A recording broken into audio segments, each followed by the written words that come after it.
Olá a todos, este vídeo foi produzido por mim, Matheus Domingues, juntamente com Joab Lombardi, para um trabalho da disciplina de sustentabilidade no gerenciamento de resíduos, dada pela professora Maraísa Gonçalves na Universidade Federal de São Paulo, campus ICT, em São José dos Campos.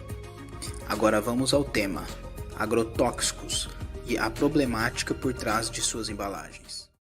Atualmente, o número de pessoas sobre a face da Terra é de aproximadamente 7,8 bilhões.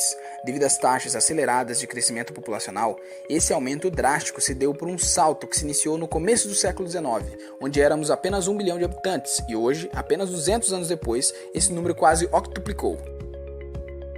Para alimentar todo esse contingente é que surgiram estratégias e tecnologias para promover o aumento necessário da produção de alimentos a nível mundial, que é conseguido através de uma maior área de cultivo ou do desenvolvimento de tecnologias que garantam uma produtividade maior para uma mesma área. E foi assim que surgiu uma das tecnologias mais utilizadas para garantir esse aumento da produtividade alimentar, os agrotóxicos. O primeiro deles, DDT, era feito por compostos orgânicos e foi sintetizado em 1874, porém suas propriedades inseticidas só foram descobertas em 1939. Embora os agrotóxicos tenham começado a ser usados por todo o mundo nesse período, no Brasil só passou a ser amplamente utilizado a partir da década de 60, com o início da Revolução Verde. Mas seu consumo aqui só cresceu, e desde 2008 o Brasil é um dos maiores consumidores de agrotóxicos do planeta, e em decorrência disso estamos também dentre os maiores produtores de embalagens para tais agrotóxicos. Já quanto à reciclagem dessas embalagens, somos o segundo, só perdendo para a Alemanha, de acordo com o INPEV, Instituto Nacional de Processamento de Embalagens Vazias. No entanto, existem muitos perigos associados ao descarte inadequado dessas embalagens de agrotóxicos. Isso porque, embora os agrotóxicos tragam realmente um benefício no aumento da produtividade de alimentos, seu uso intensificado traz malefícios tanto para o ser humano quanto para o meio ambiente. No ser humano, podem causar intoxicação de dois tipos. Do tipo direta, onde existe de fato contato com o agrotóxico na sua preparação, aplicação ou em algum outro momento no seu manuseio, ou do tipo indireta, ocorrendo por meio da contaminação da água ou de alimentos.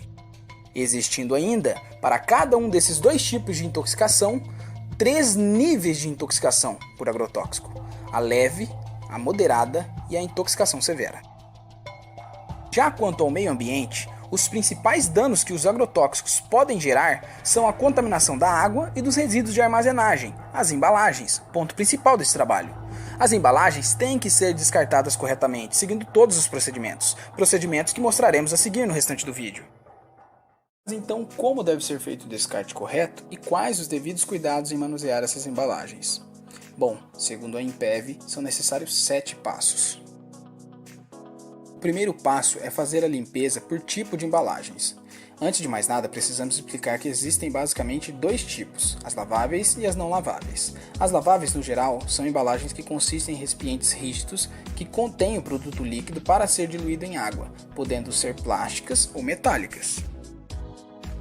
Para a correta limpeza dessas embalagens, pode ser feita ou a tríplice lavagem ou a lavagem sob pressão. Na tríplice lavagem, executa-se 4 etapas. Primeiro o esvaziamento, depois adiciona-se 25% de água da sua capacidade, tampa-se a mesma e agita-se por meio minuto, e esvazia-se o conteúdo no final, repetindo por 3 vezes esse procedimento. Na lavagem sob pressão, executa-se 5 passos. O esvaziamento, encaixa-se o recipiente no bico jateador, aciona-se o jato d'água e movimenta-se a embalagem para que todas as suas paredes internas sejam jateadas por no mínimo 30 segundos. E por fim, descarta-se essa água de lavagem.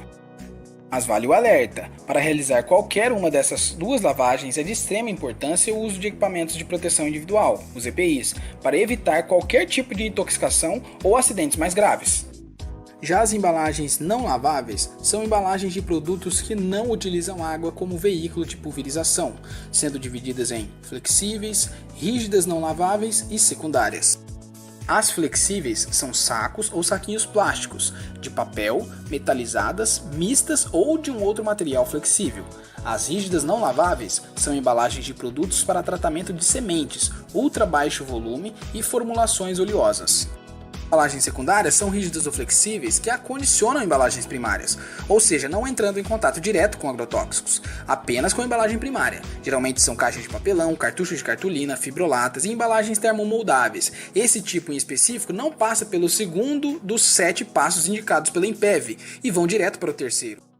O segundo passo é cortar ou perfurar as embalagens laváveis. Após lavar as embalagens rígidas, estas têm de ser cortadas ou furadas para inutilizar o recipiente. Porém, atenção, pois as embalagens rígidas não laváveis não podem ser cortadas ou perfuradas, pois estas não passaram pela lavagem.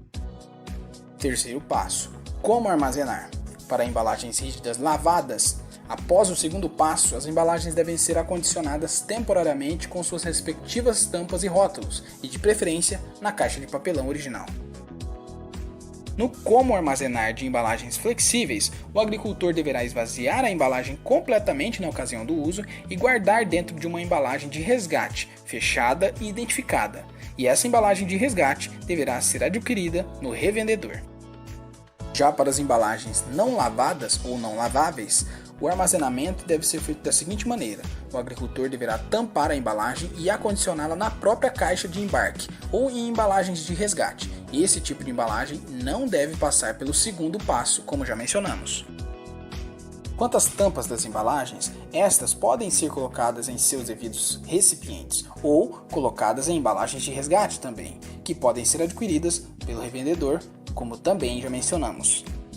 As embalagens secundárias devem ser armazenadas pelo agricultor separadamente das embalagens contaminadas e podem ser usadas para acondicionar as embalagens rígidas. O quarto passo trata-se do tópico onde armazenar. O armazenamento das embalagens secundárias ou embalagens de resgate deve ser feito em local ventilado, fechado e de acesso restrito, ou no próprio depósito de embalagens cheias. Esse depósito deve seguir algumas indicações. Primeiramente, devem ser distantes de cursos d'água, devem ser afastadas de áreas de preservação ambiental, distantes da vizinhança estabelecida no local, também não construir escritórios de parede a parede com estoque físico por conta do risco de incêndio e deve ter recuo de no mínimo 10 metros entre os ambientes ou a parede corta-fogo. Quinto passo trata da destinação dos recipientes. O descarte das embalagens de agrotóxicos limpas e prontas para devolução devem ser feitos em postos de recebimento indicados pelo revendedor no corpo da nota fiscal. Se lá não tiver essa informação, entre em contato com seu revendedor. O prazo para você levar as embalagens do posto de recebimento é de até 1 ano após a compra. O sexto passo trata desse agendamento. Para a devolução nos postos de recebimento de embalagens vazias, é necessário entrar em contato com o local para agendar o dia da devolução. Caso não tenha o número do local, seu revendedor deverá te fornecer. O INPEV tem um sistema de agendamento. Verifique se na sua região tem um local próximo para receber essas embalagens. O sétimo passo trata da importância de guardar o comprovante. Com a devolução das embalagens vazias nos postos e centrais de recebimento, você receberá um comprovante de que destinou corretamente suas embalagens. Guarde este comprovante junto à nota fiscal, para ser apresentado quando a fiscalização for à propriedade. Isso evita multas. Após a coleta, essas embalagens vão para a empresa Campo Limpo, que tem um sistema onde as embalagens são recicladas para gerar novas embalagens. Essa empresa está em funcionamento desde 2008, porém em 2014 começou a reciclar os sistemas de vedação das embalagens de agrotóxicos, representando então o início da logística reversa.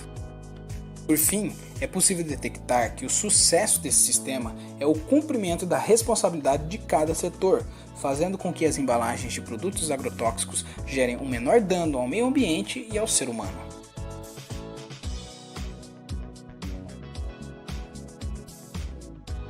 Além disso, com a amostra de todas as 7 etapas vistas até aqui, esperamos reforçar nas pessoas que a responsabilidade em se tratando de sustentabilidade é de cada um que faz parte dessa cadeia. Finalmente, nós agradecemos a atenção de todos e esperamos que tenham gostado deste vídeo. Até mais!